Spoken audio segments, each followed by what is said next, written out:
Choose a photo reference that's interesting and tells a story, because you're going to be spending a lot of time with it and you will enjoy the full process. I always print the pictures off in color and black and white so I can study the different values.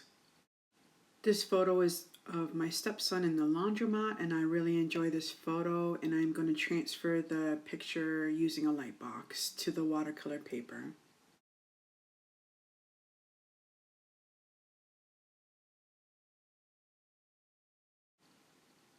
For the flesh tones, I am going to use Hansa yellow, ultramarine blue, and Pyrrol red. With clear water, I dip the round brush into the clean water and soak the wall portion of the picture and apply the flesh tone color, one layer, and then I go straight into painting the face and hand. When you plan your painting, you would like to paint areas that are separate from each other so the paint is allowed to dry before you continue on with the next section. For the clothing, I am going to build up the layers, so I want to start off really light on the pants and the hoodie because there's some interesting folds, wrinkles, and seam lines. So I always build up the light color, then I add a little bit of a darker tone to fill in the wrinkles. This includes with the socks, the shoes.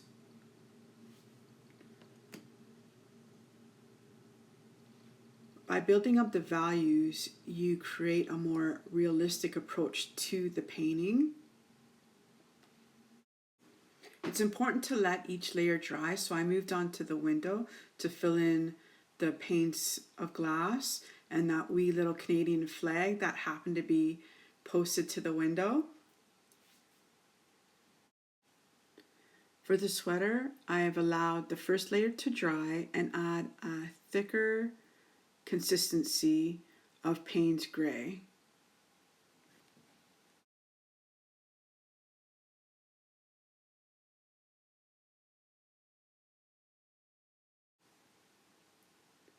I use clear water and apply it to the paper where the floor is, and then use a watery consistency and just fill in the floor area underneath the cart and by the washing machines and Coke machines and the back wall.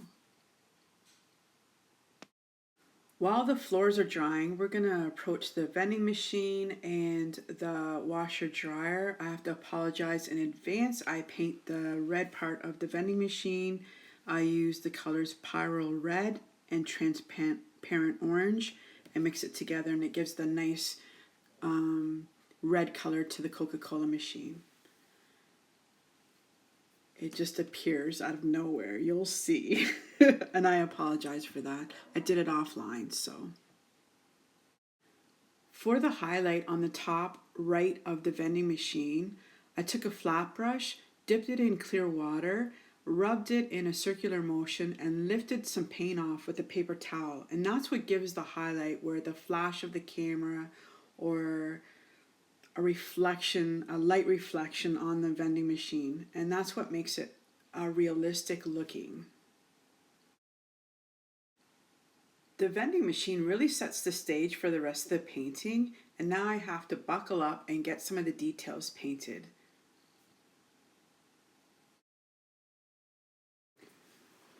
By painting one layer at a time and allowing it to dry, it really gives a 3D pop effect of the doors on the washing machine and the drying machines.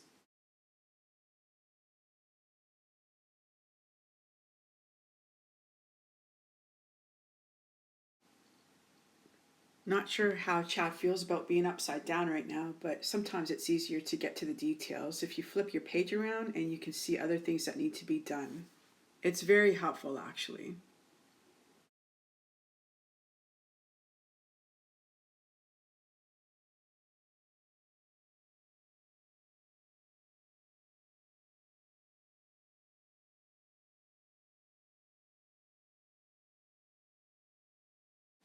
Applying some details to the white cap to show the folds and the stitch lines and the grommets.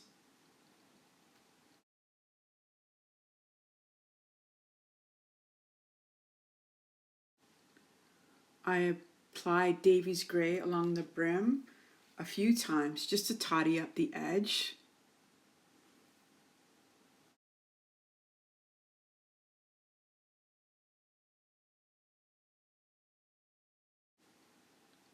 Going back to the clothing and applying another layer to deepen the realism. Comparing my picture to the photo reference.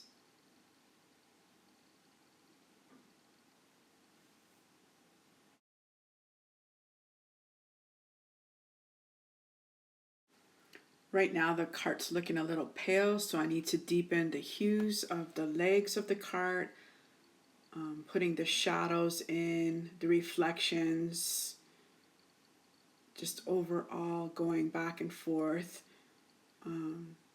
making the pipes that are of the construction rounded, adding yellow to the band that his arm's leaning on, just back and forth to the reference in my painting and fine-tuning the details.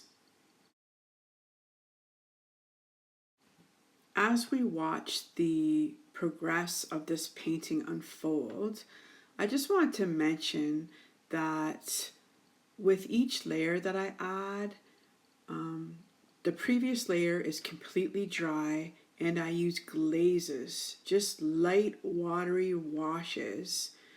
And what they do is they sit on top of the previous layer, and by the previous layer being dry, it allows it to absorb the new layer without affecting what's already on the paper. If the layer was not dry and you add the next layer, it becomes a mucky mess. So I just want to emphasize, when we speak in layers, they must dry before you add another glaze. And this is how you get the realistic pop of your painting. Be patient, try this process, and you will be rewarded.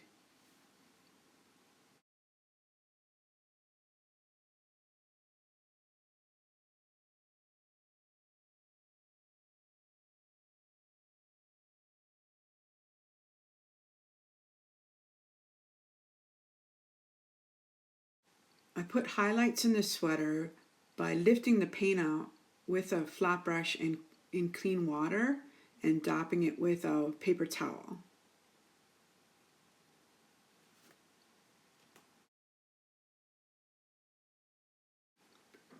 To ground the cart to the floor, I add some shadows that are caused by the overhead light.